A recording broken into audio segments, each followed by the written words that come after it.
இந்த சம் பாருங்க, ரூபாய் 12,000க்கு 9% வட்டி வீதம் மே 21 1999 ஆகஸ்ட் 2 1999 வரை கிடைக்கும் தனி வட்டி என்ன அப்படின்னு இருக்காங்க.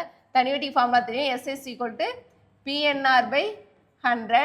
ஸோ அசல் என்ன கொடுத்துருக்காங்க, P 12,000 கொடுத்துருக்காங்க. ஆர் என்ன கொடுத்துருக்காங்கன்னா 9% கொடுத்துருக்காங்க. நெக்ஸ்ட் என்ன கண்டுபிடிக்கணும் எப்படின்னா, இது நமக்கு டேஸில் கொடுத்துருக்காங்க.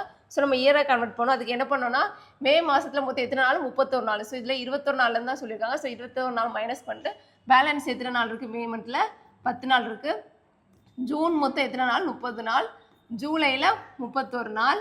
ஆகஸ்ட்டில் 2வது நாள் வரைக்கும் தான் சொல்லியிருக்காங்க. ஸோ ஆகஸ்ட் 2 நாள் தான்.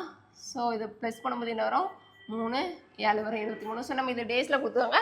அதை இயராக கன்வெர்ட் பண்ணோம். அதுக்கு என்ன பண்ணோம் அப்படின்னு சொன்னால், 300 வருஷத்துக்கு எத்தனை நாள், 365 நாள்.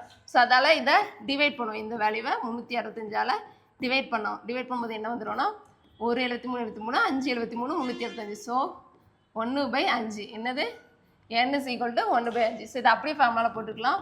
என்னன்னா 12,000 இன்ட்டு என்ன கொடுத்துருக்கு, 1/5 × 9%.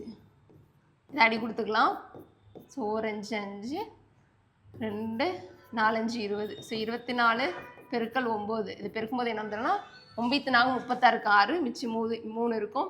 20 18 19 20 21. ஸோ 216 வரும். 16 ஆன்சர் ஏ தான் சரியான ஆன்சர்.